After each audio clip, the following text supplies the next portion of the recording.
श्री देवर्षि नारद जी कह रहे हैं कि हम अपना मत बाद में बताएंगे, पहले इन महापुरुषों का मत सुनो। तल लक्षणानि वाच्यन्ते नाना मत भेदात। इस रसमयी प्रेममयी नशे में चूर होने वाली स्थिति प्राप्त करने के लिए बड़े बड़े हम महापुरुषों की पहले बातें बताते हैं कि ऐसा करने पर ऐसी प्रेम स्थिति प्राप्त होती। तल्लक्षणानि वाच्यन्ते नाना मत भेदात। अब इसमें भेद है, नाना प्रकार के मत है कि ऐसी प्रेम लक्षणा भक्ति प्राप्त करने के लिए क्या करना चाहिए। तो बोले पूजादिस्वनुराग इति पाराशर्या। श्री पराशर नंदन भगवान श्री कृष्ण द्वैपायन व्यास देव जी के मतानुसार यदि ठाकुर की पूजा में अनुराग हो जाए तो ऐसी प्रेम में उन्मत्त कर देने वाली वृत्ति जागृत हो जाती है। महाराज बहुलाश्व जो जनकपुर के राजा थे, उनकी ऐसी स्थिति थी कि प्रातःकालीन मंगल प्रभात में अपने ठाकुर सेवा के लिए पूजा गृह में प्रवेश कर जाते और सायंकालीन निकल पाते। एक दिन देवर्षि नारद जी ने आकर के बताया कि भगवान द्वारिका में विराजमान हैं, आप सेवा में लगे रहते हो, एक दिन तो जाओ दर्शन कर आओ, साक्षात भगवान विराजमान है। महाराज बहुलाश्व रोज रथ तैयार करवाते।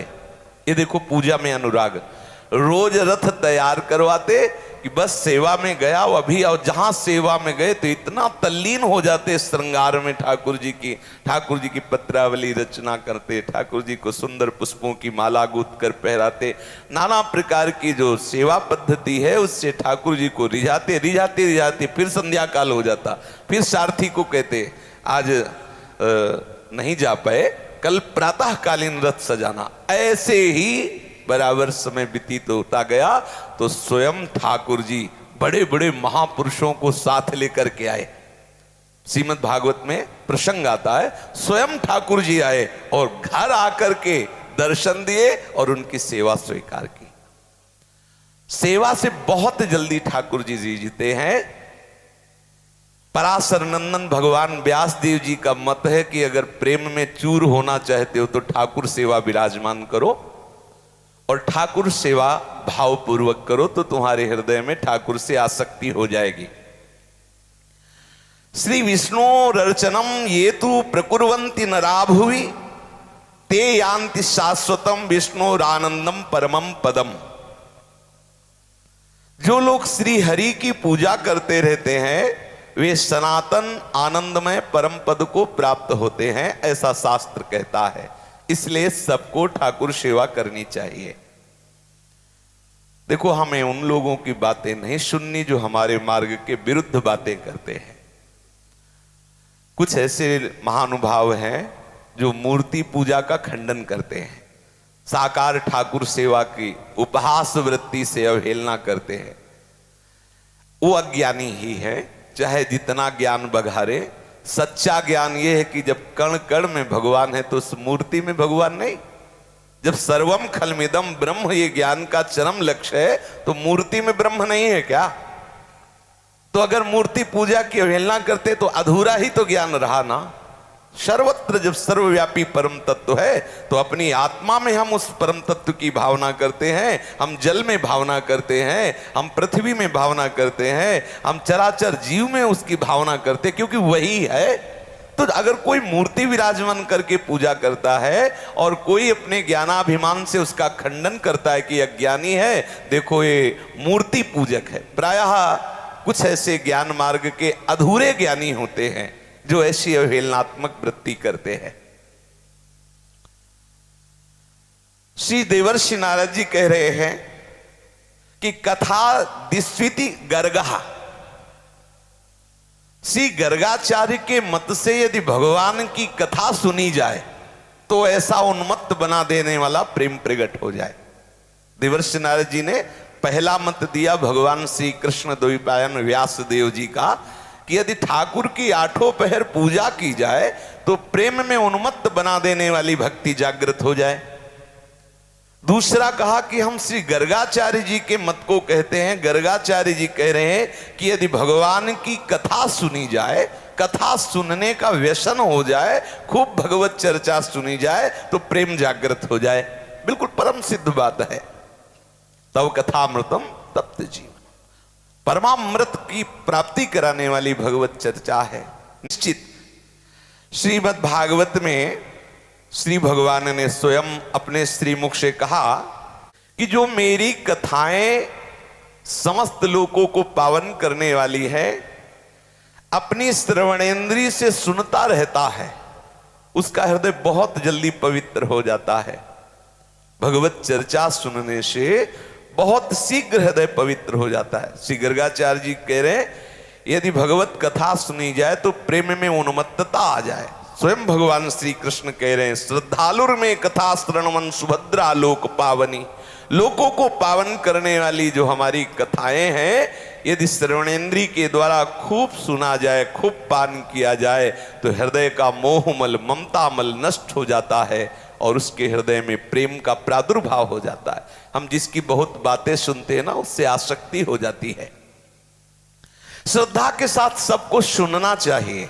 भगवान आदेश कह रहे हैं कि गायन नुस्मरण, गाओ और सुनो और फिर स्मरण करो। मेरी कथाओं को गाओ, मेरी कथाओं को सुनो, मेरी कथाओं का स्मरण करो। बार बार यदि मेरे जो अवतार लेकर लीला किए हुए गुण कर्म है उनको सुनोगे, उनका गायन करोगे, उनका स्मरण करोगे, उनका अभिनय करोगे तो तुम्हारे हृदय में प्रेम लक्षणा भक्ति निश्चित जागृत हो जाएगी। भक्ति की प्राप्ति भगवत कथा श्रवण से होती है और कथा की प्राप्ति साधु समागम से होती है। प्रथम भगति संतन कर संगा तो दूसर रतिमम कथा प्रसंगा। संतों का एक व्यसन होता है, वो बिना भगवत चर्चा के रह नहीं सकते। ये संतों का व्यसन होता है। जहां उनके समीप बैठो ते तीन मुख हरिजस सुनत श्रवण मानो न त्रपित छिन। वो प्रतिपल जैसे बछड़े को देख करके गाय अपने समस्त नस नाड़ियों से दुग्ध स्तन में उतार देती है, ऐसे ही श्रद्धावान जिज्ञासु और आर्त भाव के उपासक को देख करके भगवत प्रेमी महात्मा जन अपने हृदय का प्रेमामृत अपनी वाणी से उतार देते हैं। उसकी श्रवणेन्द्रिय के द्वारा वो हृदय में जाकर उसके समस्त विकारों को नाश करके भगवत आसक्ति पैदा कर देता। मेरी कथाएं लोगों को पावन करने वाली हैं, पर वो मिलती हैं सत्संग से। जब हम साधु समागम करते हैं तो भगवत चर्चा श्रवण करने का सौभाग्य मिलता है, जिससे उत्तम भक्ति हृदय में प्रकाशित होती है। उत्तम प्रेम लक्षणा भक्ति का सबसे बड़ा चमत्कार यह है कि वो कभी उपासक ये अनुभव ही नहीं कर पाता कि प्रभु हमसे दूर है। उसे अनुभव होता है कि प्रभु मेरे समीप हैं, मेरे सानिध्य का अनुभव होता है उसको।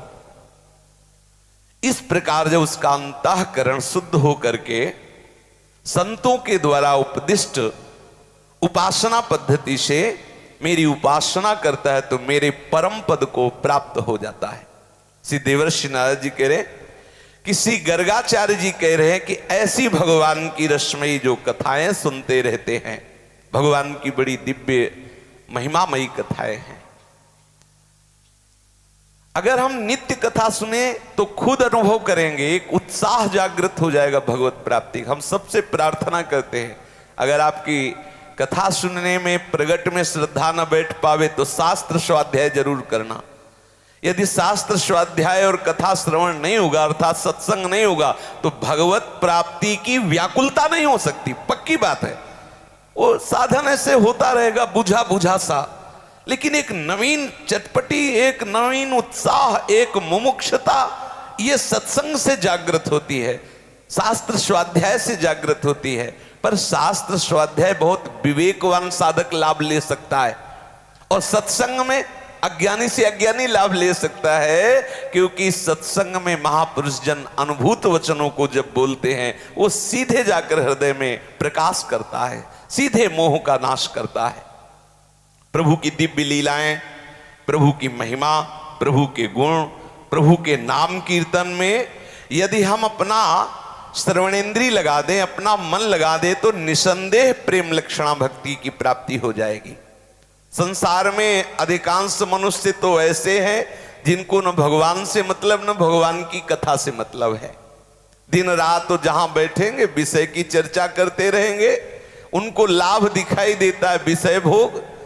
हमें जितना खूब विषय भोग संग्रह हो जाए तो हम बड़े भाग्यशाली, हमारे पास खूब भोग सामग्री हो जाए, बोले बड़ी कृपा है हमारे ऊपर। ना तो वो कभी भगवत गुणगान करते हैं ना कभी भगवत गुणगान सुनना चाहते हैं। अधिकांश लोग प्राय ऐसे ही हैं। कुछ भाग्यशाली ऐसे हैं जिन्हें भगवत चर्चा सुनने में रुचि है।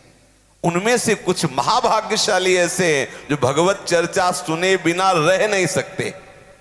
वो इतनी व्याकुलता उनको हो जाए कि जैसे कोई अफीम खाता हो, यदि उसे अफीम समय पे ना मिले तो कैसा लगेगा, ऐसे ही भगवत चर्चा श्रवण का व्यसन हो जाए, चैन न पड़े, उदासी छा जाए कि आज का दिन हमारा तो बड़ा ऐसा निकल गया कि भगवत चर्चा ही सुनने को नहीं मिली। व्याकुलता हो जाए, ऐसा लगे कि आज हमारा बड़ा दुर्भाग्य, आज हमें हरि चर्चा सुनने को नहीं मिली।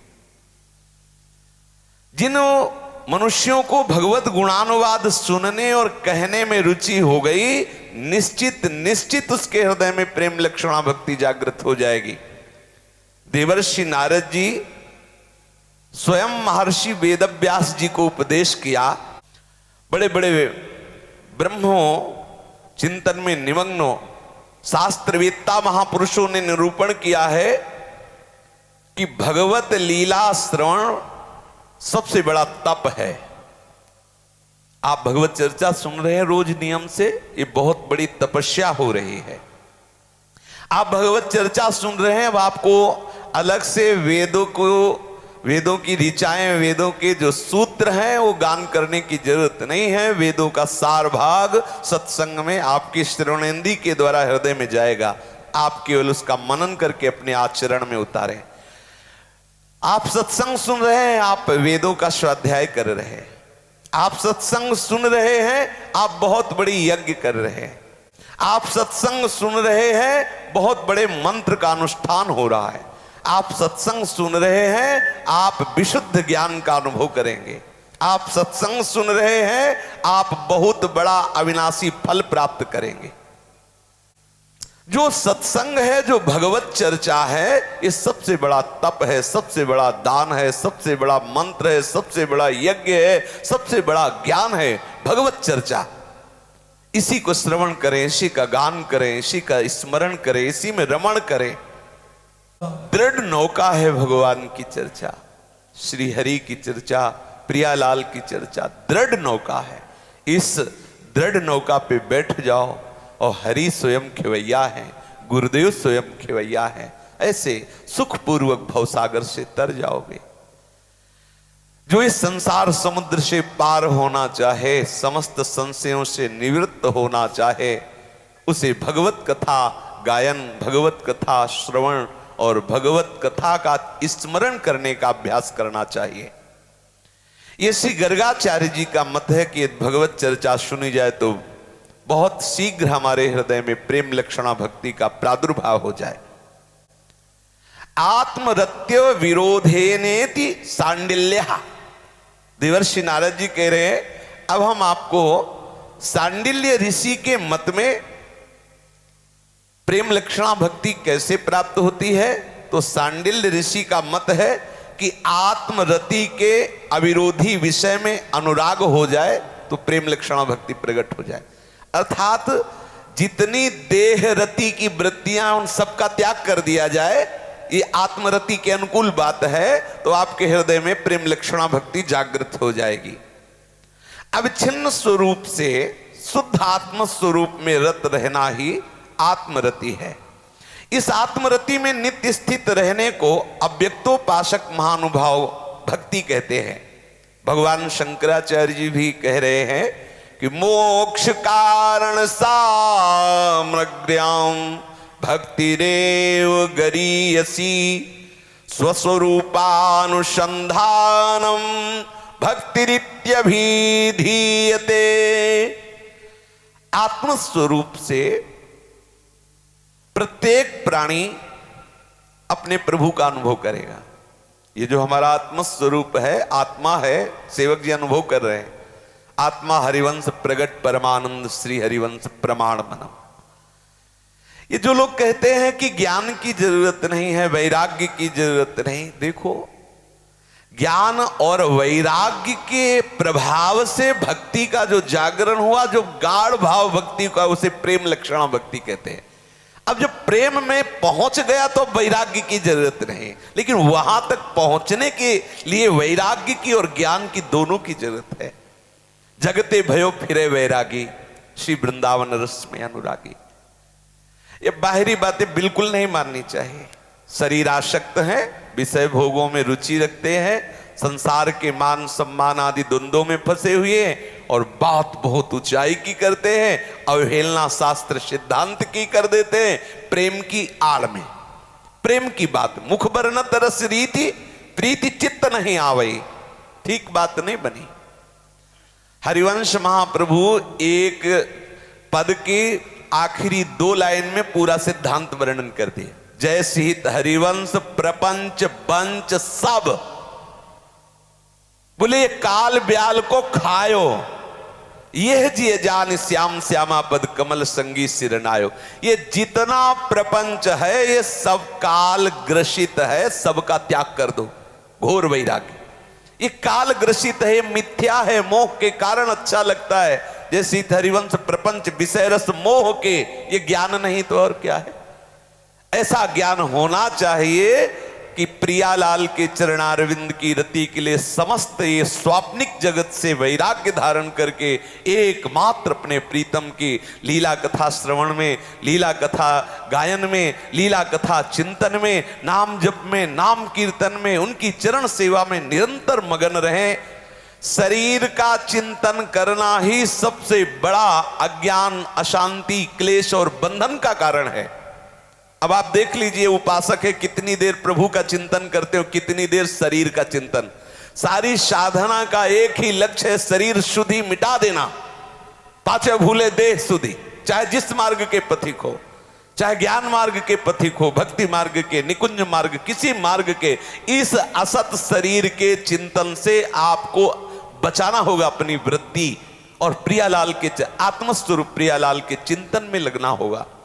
उपासक अपनी हृदय में खुद इस कसौटी पे कस के देखे कि हम कितने मिनट प्रभु का चिंतन करते हैं शरीर शुद्धि विस्मृत होकर। कितने मिनट, कितने सेकंड, इसका अनुभव आप कीजिए। कभी 5 मिनट जीवन में ऐसा आया कि आप सब भूल गए, केवल प्रिया प्रीतम छाए हुए हैं। ये स्थिति हमें प्राप्त करनी है। जब तक हम स्थिति को प्राप्त नहीं करेंगे तब तक हम द्वंद्वों में पिसते रहेंगे, बात करेंगे प्रेम की। प्रेम की बात करने से पेट नहीं भर जाएगा, पक्का बात समझ लो। ये जो हमारी भूख है आनंद की, जो भूख है सुख की, वो प्रेम की बात करने से नहीं होगा, प्रेम करने से होगा। हृदय से प्रेम हो। अभी प्रेम तो शरीर में है, बात करते प्रियालाल के प्रेम की। मुख बरनत रस रीति, प्रीति चित्त नहीं आवे, चित्त तो लगा हुआ है विषय चिंतन। देखो इसमें स्थिति चाहिए, स्थिति बनावट नहीं, आप सब समझिए। प्रेम मार्ग में स्थिति चाहिए। हम स्थिति कहां अपनी जरा देखो, कितने मिनट आप शरीर का विस्मरण करते हैं, कितने मिनट आप देह भाव से रहित रहते हैं। आप खुद अपने को कसिए इस बात में, किसी से तर्क करने की जरूरत नहीं। आप अपने हृदय में देखिए कि आपकी चेष्टाएं, आपका चिंतन कितने मिनट देह भाव से रहित रहता है। हर समय वही खान पान, देह की सब बातें, केवल देह का विलास चलता रहता है। शरीर आसक्ति, शरीर चिंतन, शरीर सुख व्यवस्था। कभी शरीर शुद्धि रहित होकर हम अपने प्रियालाल के चिंतन में मगन हुए, श्यामा श्याम के अनुराग में मगन हुए? अगर नहीं तो सांडिल्य जी का मत है कि जो आत्मरति में विरोधी वृत्तियां हैं उनका त्याग करना ही सबसे बड़ी भक्ति है। जो आत्मरति बोल रहे, हम श्री कृष्ण रति बोल दे, हम प्रियालाल की रति बोल दे। प्रियालाल की रति में जो बाधक बातें हैं, बाधक भाव हैं, उनका त्याग कर देना ही भक्ति है। अगर मोक्ष भी प्राप्त करना है तो उसमें सर्वश्रेष्ठ साधन भक्ति है। बहुत जल्दी समस्त द्वंद्वों से ऊपर उठ जाता है उपासक, क्योंकि भक्ति में भगवान का बल होता है और भगवान का सहयोग होता है, भगवान का सहारा होता है। इसीलिए भगवान शंकराचार्य जी कह रहे मोक्ष कारण सामग्र्याम भक्तिरेव गरीयसी, स्वस्वरूपानुसंधानम भक्तिरित्यभिधीयते। जब किसी को भगवत प्राप्ति होती तो पहले स्वरूप बोध होता है, सबसे पहले। गोस्वामी जी भी इशारा कर रहे हैं रामचरितमानस में, मम दर्शन फल परम अनुपा, जीव पाव निज सहज स्वरूपा। जो अपना स्वरूप है, मेरे दर्शन करते ही उसको अपने स्वरूप का अनुभव हो जाता है। फिर जो रस बनता है वो चिदानंद रस होता है, वो स्थिति का रस होता है। ये जो सात्विक कुछ भाव होते हैं और सतोगुणी भाव में दो चार बूंद आंसू गिर गए, थोड़ा रोम खड़ा हो गया और रोमांच हुआ और ऐसा लगा हम महान भक्त हो गए, तो इसमें गंभीरता धारण करो। ये इधर उधर के झटकों में अपने को बहुत प्रेमी मत समझ लो। इससे भी ऊपर एक स्थिति होती है, कैसे भजन करने वाले हो जो छोटी मोटी बात में सात्विक भावों में आपका हृदय विचलित हो जाए तो कैसे महारस को झेल पाओगे। जैसे थोड़ी भक्ति की बात हुई और शरीर इधर उधर झटका और चार लोग देखे और संभाले चार लोग कि तुम प्रेमी हो, कैसा तुम्हारा भजन है, कैसी तुम्हारी भागवतिक वृत्ति है चिंतन की। अरे प्रियालाल को देखते हुए हजम कर जाओ उस महासुख को, कुछ ना होने पावे। ये भजन का फल, ये सामने प्रियालाल गंभीर होकर साधक एकदम सह गया पूर्ण। ये वृंदावन प्रेम रस है। प्रियालाल की श्रीअंग सेवा करते हुए भी सखियां सावधान रहती है। ऐसा नहीं होता कि मूर्छित हो जाए, मूर्छित हो गई तो सेवा कैसे होगी। थोड़ा सा भजन हुआ, थोड़ा सा भक्ति भाव हुआ और हम ऐसा प्रदर्शन करने लगे कि चार लोग हमें संभाले कि हमारा प्रेम बाहर नहीं। ऐसे बहुत कमजोर मत बनना चाहिए। प्रेम को सहने के लिए भजन चाहिए, भजन खूब भजन करो।